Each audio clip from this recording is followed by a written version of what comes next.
नमस्कार, स्वागत है आपका जी बिजनेस में। मैं हूं दीपक डोभाल और आप देख रहे हैं आपकी खबर आपका फायदा। सरकार ने ऑनलाइन गेमिंग एप्स को रेगुलेट करने के लिए नए नियम जारी कर दिए हैं। नए नियम के तहत दांव लगाने या फिर सट्टेबाजी से जुड़े ऑनलाइन गेमिंग एप्स पर जुआ नहीं खेला जा सकेगा, यानी कि गैम्बलिंग, बेटिंग, ये सब बंद। नए नियमों के मुताबिक सभी गेम्स एसआरओ यानी कि सेल्फ रेगुलेटरी ऑर्गेनाइजेशंस के जरिए निर्धारित किए जाएंगे। आज हम इसी मुद्दे पर चर्चा करेंगे कि समझेंगे कि नए नियमों में क्या खास है, क्या नए नियम आने से ऑनलाइन गेमिंग एप्स में होने वाली सट्टेबाजी पर रोक लग पाएगी। इस पर एक्सपर्ट्स के साथ चर्चा करेंगे, लेकिन सबसे पहले ये रिपोर्ट देखिए।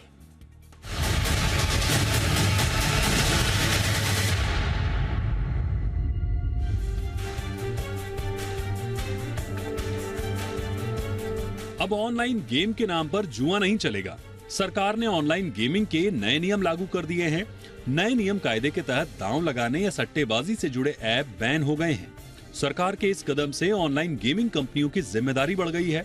सरकार की सख्ती के बाद इंटरमीडियरी को गलत, खतरनाक कंटेंट हटाना होगा। इसमें कोताही बरते जाने पर या नियमों के उल्लंघन पर इंटरमीडियरी स्टेटस जाने का खतरा होगा।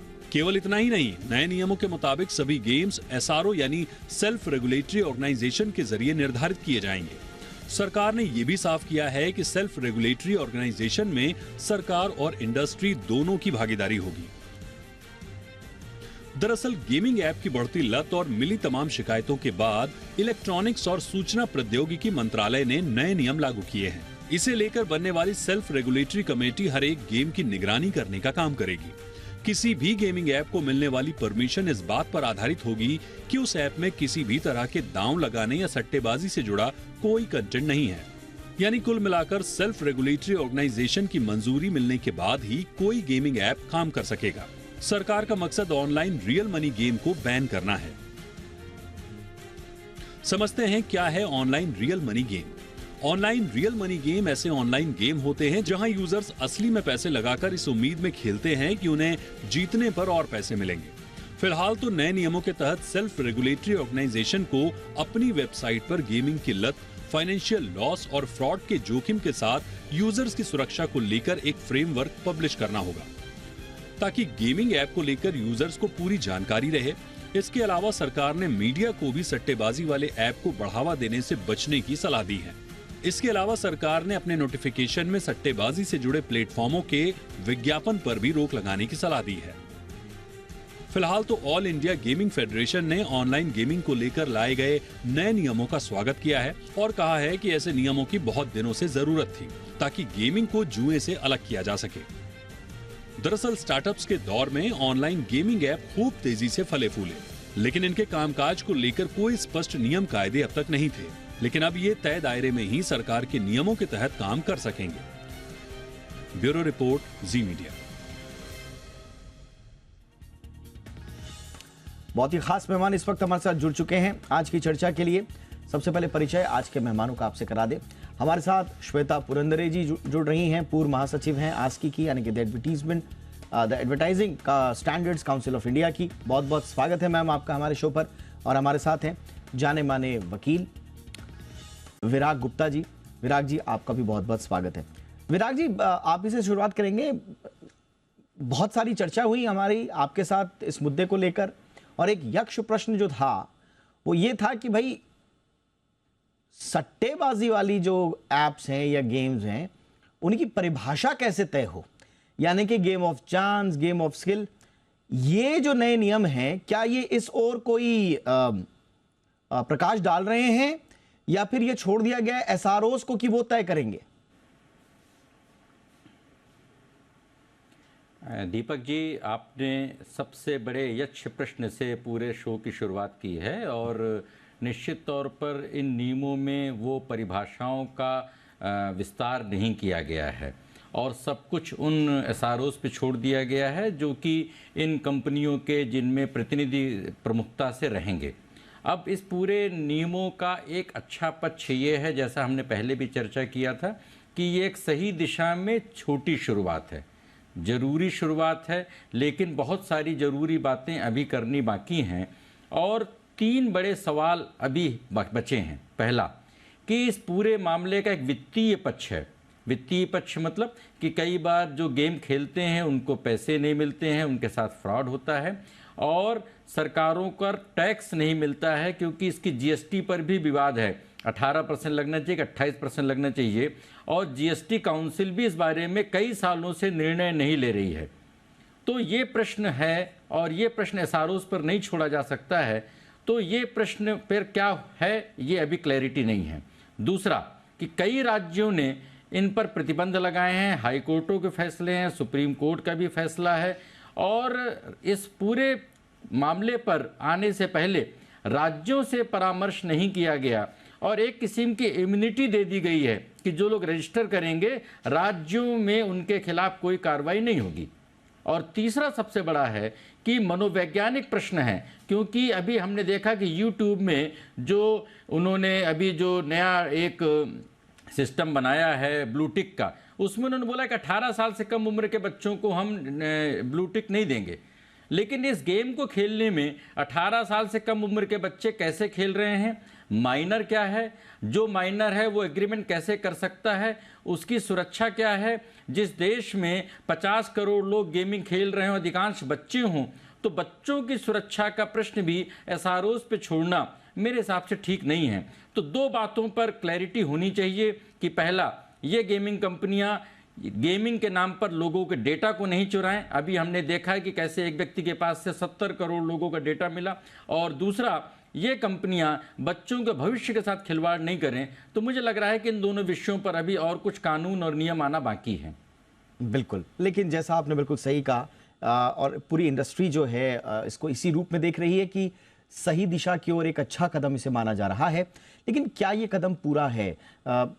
श्वेता जी, मिनिस्ट्री ने ही एक एडवाइजरी भी जारी की है और उसमें बाकायदा बताया गया है कि किस तरह के सट्टेबाजी की एडवर्टीजमेंट्स होती हैं, और बाकायदा सारे मीडिया हाउसेस के लिए उसमें प्रिंट है, उसमें इलेक्ट्रॉनिक मीडिया है, उसमें तमाम जो अफेयर्स चैनल्स हैं, सबको उसमें कहा गया है कि इस तरह की एडवर्टीजमेंट्स को आप बंद कीजिए। लेकिन उसी में ही उन्होंने कुछ एग्जाम्पल्स भी दिए हुए हैं, उसी सरकार की जो एडवाइजरी है उसी में कुछ एग्जाम्पल्स भी हैं। और मैं देख रहा हूं कि बड़े नामी गिरामी खिलाड़ी, बड़े नामी गिरामी एक्टर्स, ब्लॉकबस्टर स्टार्स, जिनके ऊपर बड़ा भरोसा करते हैं सब लोग, उनको फ्रंट पे रखकर बाकायदा उनसे ये सारा का सारा गेम्स का प्रमोशन किया जा रहा है। अब ये बताएं कि ये कैसे पॉसिबल है? इतने बड़े बड़े ये स्टार्स हैं, या तो इनको ही नहीं मालूम है अभी कि क्या ऑनलाइन बेटिंग है, क्या गैम्बलिंग है, और क्या गेम ऑफ स्किल है, क्या गेम ऑफ चांस है। और या तो दूसरा प्रश्न ये है कि भाई पैसे दो फिर हमसे कुछ भी करवा लो।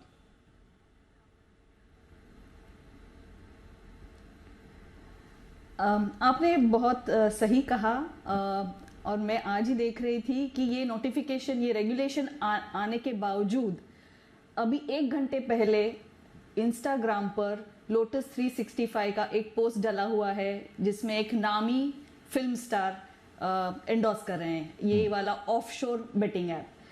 तो ये जो बड़ा इश्तिहार आया था, संडे के दिन आया था, फुल पेज एडवर्टाइजमेंट्स आए थे भारत के सबसे बड़े इंग्लिश न्यूज़पेपर में, जिसमें आपने जैसे कहा बड़े बड़े सेलिब्रिटीज हैं। तो ऐसे नहीं है कि इनके पास कुछ लीगल बिगविग्स नहीं है, इनकी लीगल टीम्स नहीं है जो उनको सलाह दे सके कि क्या ये सही है नहीं है। इसके बावजूद ये इश्तिहार आए और लोकसभा में इसको बुधवार के दिन ये प्रश्न उछाला गया कि ये ऐसे कैसे हो रहा है, नाक के नीचे, सरकार की नाक के नीचे ऐसे विज्ञापन आ रहे हैं। तो तभी ये प्रश्न को टाला गया था और अभी ये नया रेगुलेशन आया है।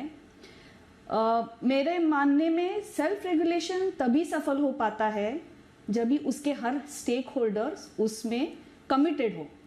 अगर उसके स्टेक होल्डर ही उसमें कमिटेड नहीं है, तो अगर इंडस्ट्री मेंबर्स उसमें है, पब्लिशर्स है, मीडिया हाउसेस है, ये सभी स्टेक होल्डर का मिलजुल कर काम करना बहुत ही ज़रूरी है। इसी क्योंकि हमको अगर क्लीन गेमिंग प्रमोट करना है, क्योंकि ये गेमिंग इंडस्ट्री बहुत ग्रो हो रही है और भारत में सबसे ज़्यादा, दुनिया में सबसे ज़्यादा मोबाइल ऐप गेम्स डाउनलोड हो रहे हैं। तो इंडिया में इसका पोटेंशियल काफ़ी है, मगर इसका सही तरह से पॉजिटिवली अगर इसकी ग्रोथ होनी है तो कुछ ठोस कदम उठाने होंगे, कुछ एग्जाम्पल दिखाने होंगे कि कोई एक्शन लिया जाए कि सेलिब्रिटीज को सिर्फ पुचकारा जा रहा है। ये तीसरी एडवाइजरी आई है 1 साल में, और सिर्फ एडवाइजरी से तो कुछ काम होने वाला तो है नहीं।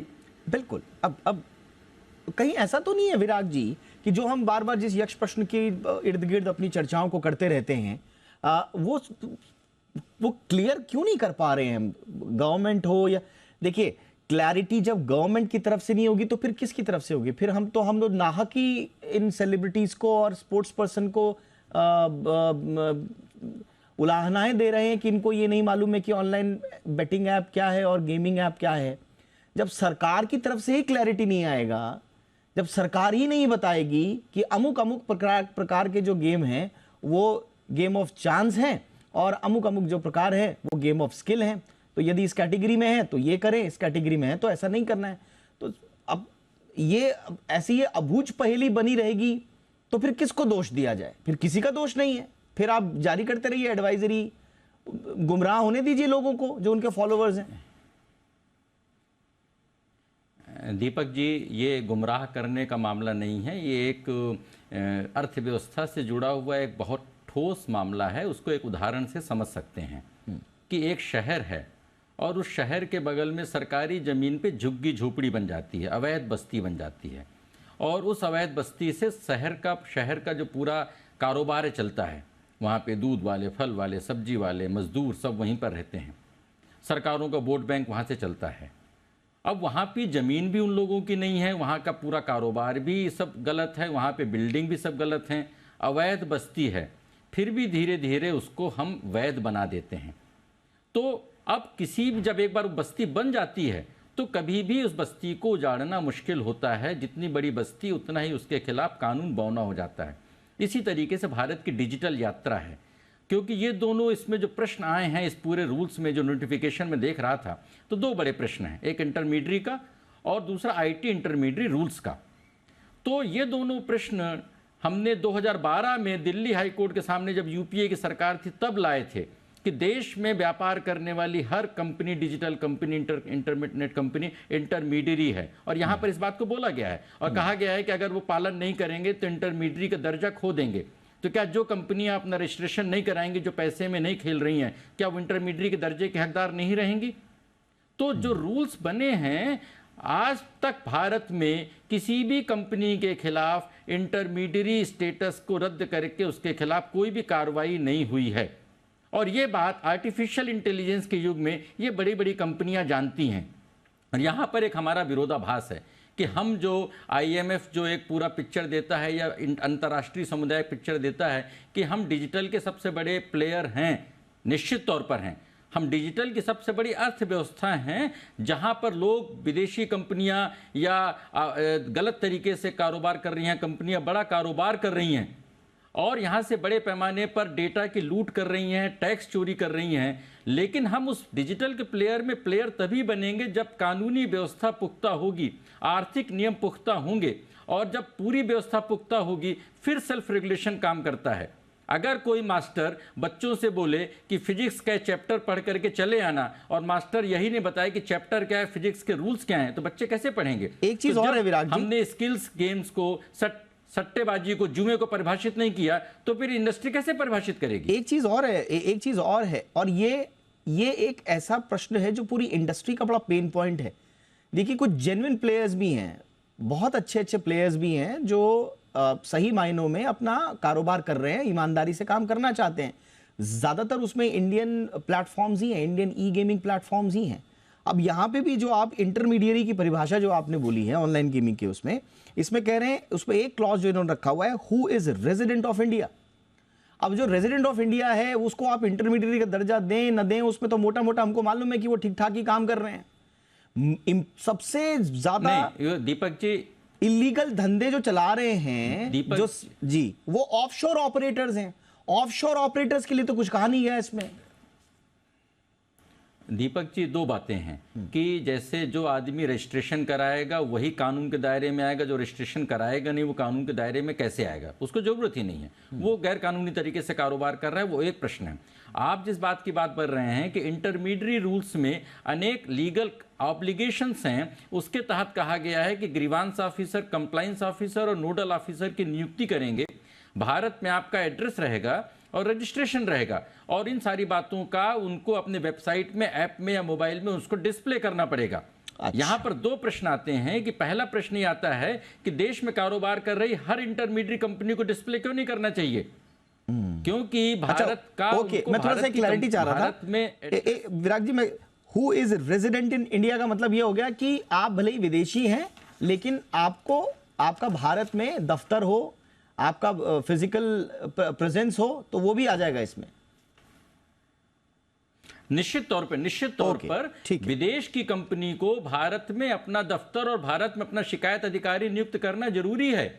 और यह अगस्त 2013 में दिल्ली हाईकोर्ट का आदेश है जिसका पालन सिर्फ गेमिंग कंपनियों को नहीं, भारत में कारोबार कर रही हर इंटरमीडिएट कंपनी को पालन करना जरूरी है। और ये एक इसका पूरे नियमों का एक अच्छा पहलू है कि यहां से शुरुआत करके, और अगर हर कंपनी, फेसबुक हो, गूगल है, ट्विटर हो, ई कॉमर्स कंपनियां हो, गेमिंग कंपनियां, डेटिंग कंपनियां हो, भारत के अपने ऑफिस का, ग्रीवांस ऑफिस का नाम, पता, एड्रेस, फिजिकल एड्रेस दें, तो मुझे लग रहा है कि देश में बहुत बड़े पैमाने पे डिजिटल एक गवर्नेंस की शुरुआत होगी।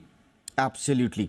तो देखिए, ऐसा लग रहा है कि एक तो ये बहुत तारीफ जो करनी पड़ेगी सरकार की, जहां पर 2-3 जगहों पर करनी पड़ेगी। एक तो काफी कुछ इसमें समाहित करने की कोशिश की गई है सरकार की तरफ से। दूसरा, आप देखिए, ये पूरा का पूरा प्रश्न जो उठा था, पिछले साल जून में कंसल्टेशन शुरू हुआ और उसके बाद जनवरी में जो है वो ड्राफ्ट आए थे और अब हमारे पास रूल्स हैं। तो काफी तेजी दिखाई है सरकार ने, ऐसा नहीं है। और जहां तक हमें लगता है, ये जो कंसल्टेशन था ये बहुत वृहद था। ये तमाम जो पक्षकार हैं, जो स्टेक होल्डर्स हैं इस पूरे गेमिंग इंडस्ट्री के, सबको बुलाकर बातचीत करने के बाद बनाया गया। लेकिन जिस प्रश्न से हमने इस आज के इस कार्यक्रम की शुरुआत की है, वो प्रश्न तो रह गया। अब सवाल ये है कि जो एसआरओज हैं उनका स्वरूप क्या होगा, कैसे तय होगा। और एक भी नहीं है, इसमें तो कई हैं। एक एसआरओ नहीं होगा, एक अथॉरिटी, ऑर्गेनाइजेशन या अथॉरिटी नहीं होगा, इसमें कई हैं सेल्फ रेगुलेटरी जो ऑर्गेनाइजेशंस हैं। तो क्या उसका खाका होगा, थोड़ा सा विराग जी से थोड़ा सा बारीकी से समझेंगे कि सरकार चाहती क्या है, उसका स्वरूप क्या होगा। तो श्वेता जी, अब जो एडवर्टीजमेंट में, एडवाइजरी में जो नाम लिए गए हैं और जो एग्जाम्पल्स दिए गए हैं, उसमें से कुछ प्लेटफॉर्म्स का नाम आपने भी लिया और हम भी देख रहे हैं उसमें कौन कौन से नाम। इनको क्या आस्की की तरफ से कुछ नोटिस वगैरह देने का कोई प्रावधान है, इनसे पूछताछ का कोई प्रावधान है, इनसे जवाब मांगे जाने का कोई प्रावधान है? अगर प्रावधान है तो क्या भेजे गए होंगे, हम ये अपेक्षा करें, या भेजे जाएंगे? ये तो एस्की के रिप्रेजेंटेटिव ही कंफर्म कर सकते हैं, मगर मेरे पिछले अनुभव से, एस्की के अनुभव से, एस्की इसका जरूर संज्ञान ले सकता है। एस्की में एक प्रोविजन है सस्पेंशन पेंडिंग इन्वेस्टिगेशन। तो ऐसे बड़े पैमाने पर अगर कोई विज्ञापन कोड ऑफ एथिक्स का उल्लंघन करता है तो सुओ मोटो एक्शन भी एस्की ले सकता है। मगर ये अचरज की बात मुझे लगती है, क्योंकि ये जो मीडिया हाउसेस है वो सेल्फ रेगुलेटरी बॉडी के खुद मेंबर्स हैं, तो उनको ये पता नहीं है, ये तो हो नहीं सकता। दूसरी चीज, एस्की को legal backstop specially non TV media में इतना पुख्ता नहीं है। तो एडवर्टाइजमेंट रोक तो सकते हैं, मगर इसके पेनल्टी उसको लग सकेगी ये क्या, कि मिसलीडिंग है, इलीगल एडवर्टाइजमेंट है, तो इसमें सीसीपीए, कंज्यूमर प्रोटेक्शन अथॉरिटी का क्या रोल होगा? क्योंकि पिछली बार जब हमने बात की थी इसी चैनल पर, तभी रोहित सिंह जी ने कहा था कि ये तो ministry of information and technology के दायरे में आता है। दूसरी बात मुझे कहनी है कि एस्की एक एडवर्टाइजिंग और विज्ञापन के जगत की एक अकेली सेल्फ रेगुलेटरी ऑर्गेनाइजेशन है।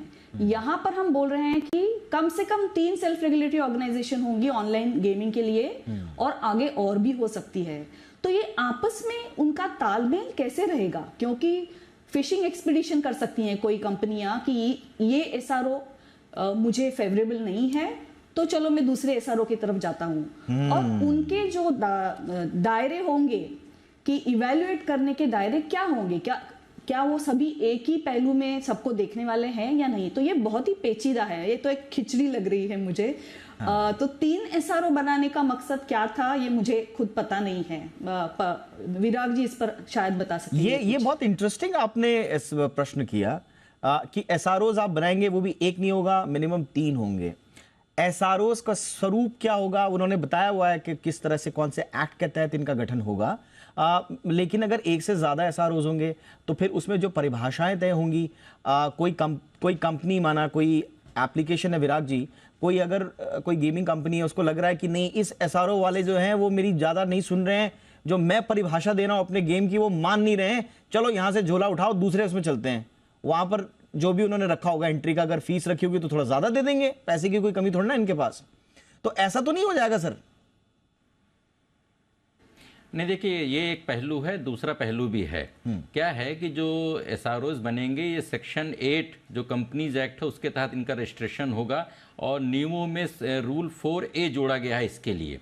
अब उसमें कई तरह के एक्सपर्ट्स हैं, बच्चों से संबंधित शिक्षाविद, मनोवैज्ञानिक, सरकारी अधिकारी, रिटायर्ड जो भी लोग हैं, उसमें मूलतः गेमिंग इंडस्ट्री के लोग रहेंगे, एक्सपर्ट्स रहेंगे, गेमिंग इंडस्ट्री के लोग रहेंगे। ये लोग आपस में ये लोग तालमेल करके अपनी एक जागीर डिसाइड कर सकते हैं कि उन एक कंपनी का प्रतिनिधि, गेमिंग कंपनी का प्रतिनिधि एक्स एसआरओ में रहे और दूसरे का वाई में रहे। तो एक्स वाली लोग जो है अपना रजिस्ट्रेशन वाई में कराएंगे और वाई वाले लोग अपना रजिस्ट्रेशन एक्स में कराएंगे, so that there is no conflict of interest. क्योंकि वो लोग अपने ही खिलाफ, उसमें शायद उनको मुश्किल रहेगी। तो जिस तरीके से जुडिशरी में होता है, अंकल जजेस की परंपरा होती है, इसी तरीके से एसआरओज में जो गेमिंग कंपनियां हैं वो अपने कन्फ्लिक्ट ऑफ इंटरेस्ट को कैसे करेंगी, ये उसके पीछे मकसद हो सकता है। और सिर्फ 3 नहीं हो सकता, आगे चल के और भी ज़्यादा हो जाएं। और कंपनीज के रजिस्ट्रेशन के बाद सरकार की मान्यता जरूरी है। इसलिए ये जो एसआरओज का पूरा मामला है, तो जब कानून ही क्लियर नहीं है तो उसमें कैसे उसके खिलाफ एक्शन होगा ये मुझे समझ में नहीं आता है। आपने ब्रेक के पहले एक बड़ी बात बोली थी कि सरकार ने पिछले साल जून में कंसल्टेशन चालू करके बड़ी तेजी से इस बात को आगे ले आई है। मैं इसमें आंशिक तौर पे सहमत हूं। मोटे तौर पे ये एक बड़ी इंडस्ट्री है। इस बड़ी इंडस्ट्री से देश को हम जो कई ट्रिलियन डॉलर की इकोनॉमी बनाने का सपना कर रहे हैं, उसमें एक माना जाता है कि 1 ट्रिलियन डॉलर की इकोनॉमी इससे समृद्ध होगी। और राज्यों में विरोधाभास चल रहे हैं, तमिलनाडु जैसे राज्यों में, दूसरे राज्यों में लोगों में बड़ी इसके बारे में सुगबुगाहट है राज्यों में। तो अब इस जो प्रोसीजर नया चालू हुआ है, तो राज्यों में इन गेमिंग कंपनियों को इम्यूनिटी मिल जाएगी।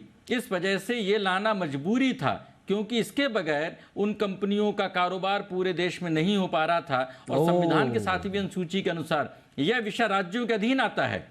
इसलिए राज्यों को इस विषय पे कार्रवाई करने से रोकने के लिए उन्हें एक सेफगार्ड देने की कोशिश की गई है।